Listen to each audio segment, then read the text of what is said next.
જય શ્રી કૃષ્ણ, રાધે રાધે. આજે પરસોત્તમ મહિનાનો બીજો દિવસ છે. આજની વાર્તાનું નામ છે વર વગરની વહુ. એક ગામમાં બ્રાહ્મણ અને બ્રાહ્મણી રહેતા હતા. તેઓ પૈસે ટકે સુખી હતા, પ્રૌઢ ઉંમરે પહોંચ્યા હતા. બધી વાતનું તેઓને સુખ હતું, પરંતુ એક વાતથી તેઓ દુઃખી રહેતા હતા. તે દુઃખ હતું નિસંતાનપણું. તેઓ પરણ્યા ત્યારથી સંતાન માટે વલખા મારી રહ્યા હતા, પરંતુ ઈશ્વર તેમની સામે જોતો ન હતો. હવે ઉંમરે પહોંચ્યા પછી તેમણે સંતાનની આશા છોડી દીધી હતી. હવે તો તેઓ પ્રભુપરાયણ ધાર્મિક કાર્યોમાં સમય ગાળતા હતા. એવામાં પવિત્ર પુરુષોત્તમ માસ આવ્યો. તેથી બ્રાહ્મણ અને બ્રાહ્મણીએ પુરુષોત્તમ માસ નાહવાનો તેમજ ધર્મ ધ્યાનમાં પસાર કરવાનો સંકલ્પ કર્યો. પુરુષોત્તમ માસ શરૂ થતાં તેઓએ વ્રત ચાલુ કર્યું. સવારે વહેલા ઉઠી બ્રાહ્મણ તેમજ બ્રાહ્મણી બધા સાથે નદીએ નાહવા જતા. આખો દિવસ નામજાપ કરીને રાતે ભૂમિ પર પથારી કરી અને સૂઈ જતા. બ્રાહ્મણ અને બ્રાહ્મણી પ્રૌઢ હતા, ઉપરાંત ઘરમાં કામ કરનાર કોઈ હતું નહીં, માટે ઘરનું બધું કામકાજ બ્રાહ્મણીને જ કરવું પડતું હતું. તેઓ થાકી જતા. ઉપરાંત ઘરકામમાં પુરુષોત્તમ ભગવાનની ભક્તિ કરવાનો સમય બહુ ઓછો મળતો, તેથી બ્રાહ્મણીનું દિલ દુભાતું હતું. એક દિવસ તેને વિચાર આવ્યો કે જો અમારે દીકરો હોત તો વહુ આવત, તે ઘરનું કામ કરત, તેથી અમે પ્રભુનું ભજન કરતા. આ વિચાર તેણે બ્રાહ્મણ સમક્ષ મૂક્યો. જુઓ ને, આ તો ધર્મ ધ્યાનનો મહિનો છે અને મારો તો બધો જ સમય ઘરકામમાં જાય છે. ઘરમાં વહુ હોય તો કેવું સારું, એ રાંધે, ઘરકામ કરે ને આપણે નિરાતે ભગવાનનું ભજન કરીએ. બ્રાહ્મણ આ વાત સાંભળી હસવા લાગ્યો અને કહ્યું, તું જાણે છે કે આપણે દીકરો નથી, તો વહુ ક્યાંથી આવે? બ્રાહ્મણીએ કહ્યું, હા, હું જાણું છું કે આપણે દીકરો નથી. દીકરો હોય તો બધું વહુ આવવાની જ છે, પણ દીકરો ન હોય તોય વહુ આવે એવું કંઈક કરો. વગર દીકરે વહુ લાવો તો ખરા. બ્રાહ્મણીની વાત સાંભળી બ્રાહ્મણ મૂંઝવણમાં પડી ગયો. તેને કંઈ સૂચતું નહોતું. તેથી બ્રાહ્મણી બોલ્યું, હું તમને એક માર્ગ દેખાડું. તમે બહારગામ જાઓ અને કન્યા શોધી કાઢો. કન્યાના મા બાપ પૂછે તો કહી દેવાનું કે દીકરો કાશી ભણવા ગયો છે, સાથે વેદપાઠ લેતા જાઓ, અને કોઈ કન્યા આપવા તૈયાર થાય તો આ વેદપાઠ સાથે તે કન્યાના ફેરા ફેરવી તમારી સાથે લેતા આવજો. તેમજ કહેજો કે ચોથો ફેરો અમારો દીકરો કાશીએથી આવશે ત્યારે ફેરવી લઈશું. બ્રાહ્મણ બ્રાહ્મણીની વાત સાંભળી ડઘાઈ ગયો. તે પણ મનોમન વિચારવા લાગ્યો. બ્રાહ્મણી બોલી, જેવી ભગવાનની ઈચ્છા, એકવાર કામ તો પાર પાડો, પછી જેવી હરિની ઈચ્છા. બ્રાહ્મણ તો બીજે દિવસે સવારના પૂરમાં ખભે ખડીઓ ભરાવીને પુત્રવધૂની શોધમાં નીકળી પડ્યો.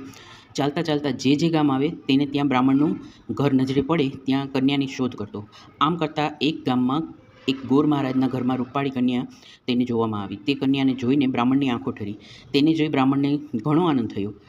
તેના મનમાં થયું કે જો આવી બહુ ઘરમાં હોય તો ઘર શોભી ઉઠે. બ્રાહ્મણે ગોર મહારાજને આગળ સગપણની વાત કાઢી. ગોર મહારાજે કહ્યું, તમારી વાત માન્ય રાખું, પરંતુ મૃત્યુ જોયા વગર સગપણ કેવી રીતે થાય? તમે છોકરાને લઈને અહીંયા આવો કે હું ત્યાં આવીને છોકરાને જોઈ લઉં, પછી સગપણ નક્કી કરીએ. બ્રાહ્મણ મૂંઝાવા છતાં હિંમત એકઠી કરી બોલ્યો, ભાઈ, વાત એમ છે કે મારો દીકરો કાશી ભણવા ગયો છે.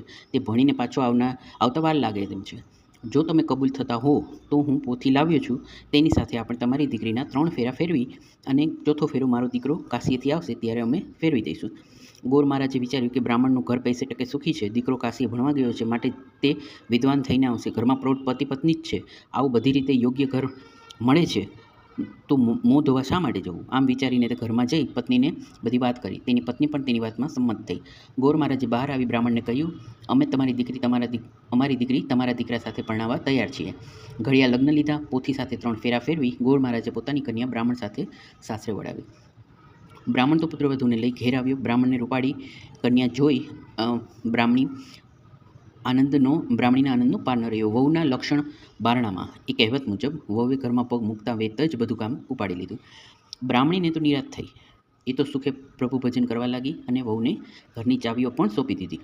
એક દિવસની વાત છે કે બ્રાહ્મણ અને બ્રાહ્મણી નદીએ સ્નાન કરવા ગયા હતા. વહુ ઘરમાં રસોઈ કરતી હતી. ત્યાં પડોશણ દેવતા લેવા આવી. ઘરમાં રૂપાળી વહુને જોઈ તેને આશ્ચર્યનો પાર ન રહ્યો. તે પૂછવા લાગી, તમે કોણ છો? આ ઘરમાં મેં તમને પહેલી વાર જોયા. તમે બ્રાહ્મણીના કોઈ સગા થતા લાગો છો. આ તો તમને પહેલી વાર જોયા એટલે પૂછું છું. વહુ બોલી, તમને ખબર નહીં હોય, હું આ ઘરની વહુ છું. મારા સસરા પોથી સાથે 3 ફેરા ફેરવીને અહીં મને લાવ્યા છે. મારા પતિ કાશીથી આવશે એટલે ચોથો ફેરો ફેરી લઈશ. આ સાંભળી પડોશણ ખડખડાટ હસવા લાગી અને કહ્યું, બેન, આ બ્રાહ્મણીને કોઈ સંતાન જ નથી. તેઓ તો વાંજ્યા છે. પડોશણની વાત સાંભળી વહુનું કાળજું ચિરાઈ ગયું. તે રડવા લાગી. થોડી વારે બ્રાહ્મણ અને બ્રાહ્મણી નદીએથી નાહીને પાછા આવ્યા. વહુને રડતી જોઈ બ્રાહ્મણી પૂછવા લાગી, દીકરી, તું કેમ રડે છે? જવાબમાં વહુએ પડોશણે કહેલી બધી વાત કરી. વહુની વાત સાંભળી બ્રાહ્મણી ચોંકી ઉઠી. છતાં બ્રાહ્મણીએ હિંમત રાખી વહુને માથે હાથ મૂકી આશ્વાસન આપતા કહ્યું, વહુ, અમે પૈસાવાળા છીએ, તેથી અદેખા લોકો અમારે માટે ગમે તેમ બોલે છે. તેઓ અમારું સુખ સાંખી શકતા નથી, માટે અમારી નિંદા કરે છે. તું જ વિચાર કરને, કોઈ દીકરા વિના વહુ લાવે. મારા 7 ઓરડા તથા 3 માળની હવેલીને ભોગવનાર મારો જુવાન જોત દીકરો છે. વળી તે એટલો બધો રૂપાળો છે અને તેજસ્વી છે કે તેને જોતાં જ આંખો અંજાઈ જાય. તેને જોઈને તું કહી શકે, જેણે 5 આંગળીએ ભગવાનને પૂજ્યા હોય એને જ આવો વર મળે. મારો દીકરો તો કાશી ભણવા ગયો છે, તેથી એ ભણી ગણીને પાછો આવે ત્યાં સુધી તને એકલું ન લાગે એટલા માટે લે આ 7 ઓરડાની ચાવીઓ. દરેક ઓરડામાં ખાવા પીવાની તથા શણગારની વસ્તુઓ છે. ખાઓ પીઓ તથા પહેરો ઓઢો, પરંતુ એક વાત યાદ રાખજો કે 7મો ઓરડો ખોલશો નહીં. વહુએ હવેલીના 3 માળ જોયા હતા, પરંતુ તેમાં 7 ઓરડા બંધ હતા. તેના દરવાજા મોટા તાળા મારેલા હતા. તેથી તે વિચાર કરતી કે આ 7 ઓરડામાં એવું તે શું હશે કે તેને બંધ જ રાખવામાં આવે છે, ક્યારેક ખોલવામાં આવતા નથી. વહુ પાસે 7 ઓરડાની ચાવીઓ આવી એટલે તેના મનમાં ધરપત રહી નહીં. એક દિવસ બ્રાહ્મણી દેવ દર્શને ગયા ત્યારે વહુએ પેલો ઓરડો ઉઘાડ્યો તો તેમાં મીઠાઈ, પકવાન વગેરે ખાવાની વસ્તુઓ જોઈ. બીજા ઓરડામાં હીરના ચીર જોયા. ત્રીજામાં 16 શણગારના સાધનો. આમ દરેક ઓરડામાં સમૃદ્ધિની છોડો ઉડતી હતી. બાદ વહુને 7મા ઓરડો જોવાની એટલી ઉત્સુકતા થઈ કે તેણે સાસુની આજ્ઞાનો ભંગ કરી 7મો ઓરડો ઉઘાડ્યો. ઓરડામાં પગ મૂકતાં જ તે સ્તબ્ધ થઈ ગઈ. ઓરડાની વચ્ચે એક દિવ્ય તેજવાળો યુવાન દીવાના અજવાળે પોથી વાંચી રહ્યો હતો. આખા ઓરડાના સુવાસ પ્રસરેલી હતી. વહુ તો આ જોઈ સ્તબ્ધ થઈ ગઈ. યુવાનને જોવા લાગી. તે ઉંબરામાં જ ઊભી રહી ગઈ. તેની ઓરડામાં જવાની હિંમત ન ચાલી. બારણું ઉઘાડવાનો અવાજ સાંભળી યુવાને બારણા તરફ દ્રષ્ટિ કરી બોલ્યો, તમે બારણું કેમ ખોલ્યું? બારણું બંધ કરી દો. મારા માતા પિતાનું પુરુષોત્તમ માસનું વ્રત તૂટી જશે. વેદનો પાઠ અધૂરો રહેશે. તમે પોથી સાથે 3 ફેરા ફર્યા એ હું જાણું છું. વ્રત પૂર્ણ થયા પછી 4થો ફેરો હું ફરીશ.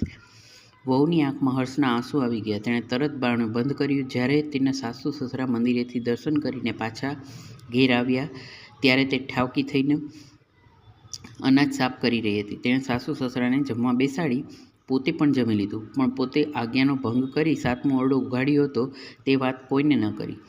હવે તે સારી રીતે સાસુ સસરાની સેવા ચાકરી કરતી હતી, તેમજ દરરોજ પ્રેમથી તેઓને જમાડતી હતી. આમને આમ પુરુષોત્તમ માસ પૂરો થયો. હવે વ્રતના ઉજવણા થવા માંડ્યા. બ્રાહ્મણીએ પણ સારી રીતે વ્રતનું ઉજવણું કર્યું. વહુને થયું કે હવે મારા પતિ માટે સાસુ સસરાને પૂછું. તેણે સાસુ સસરા પાસે જઈને પૂછ્યું, પુરુષોત્તમ માસ પૂરો થયો, તેનું ઉજવણું પણ થઈ ગયું. તમારા દીકરાને બોલાવો તો હું તેમની સાથે 4થો ફેરો ફરી શકું. વહુની વાત સાંભળી સાસુ સસરા પરસેવે રેબઝેબ થઈ ગયા. દીકરો તો હતો નહીં, લાવવો ક્યાંથી? તેમની લાજ પુરુષોત્તમ ભગવાન વગર કોઈ રાખે તેમ ન હતું. તેણે વહુને કહ્યું, વહુ તમે ફિકર ન કરો, થોડા જ દિવસમાં મારા દીકરા સાથે 4થો ફેરો ફેરવી દઈશું. હવે બહાનું કઢાય તેમ ન હતું. આબરૂ જવાનો સમય આવી ગયો હતો. તેણે પુરુષોત્તમ ભગવાનને યાદ કરી મદદ કરવા મનમાં ગણગણી રહ્યા હતા. સાસુ સસરાને મૂંઝાતા જોઈ વહુ બોલી, તમે આમ મૂંઝાવ છો કેમ? તમારા દીકરાને બોલાવું છું. બ્રાહ્મણી ચકિત થઈ એકબીજા સામે તાકી રહ્યા. તેમને લઈને વહુ 7મા ઓરડા આગળ આવીને બારણું ઉઘાડ્યું તો ઓરડામાં તેજસ્વી પુરુષોત્તમ ભગવાન બહાર આવ્યા.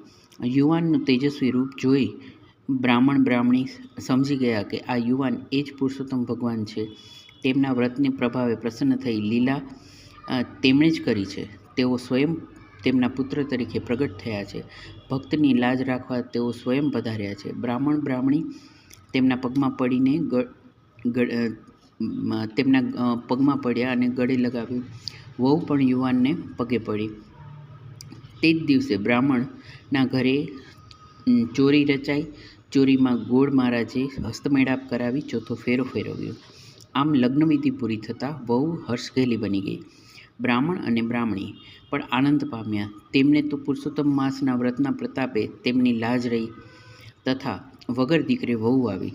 હે પુરુષોત્તમ ભગવાન, જેમ તમે બ્રાહ્મણ અને બ્રાહ્મણીને ફળ્યા તેમ પુરુષોત્તમ માસનું વ્રત કરનાર, નાહનાર, કથા વાંચનાર તેમજ સાંભળનાર સૌને ફળજો.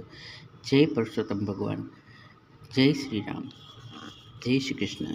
રાધે રાધે.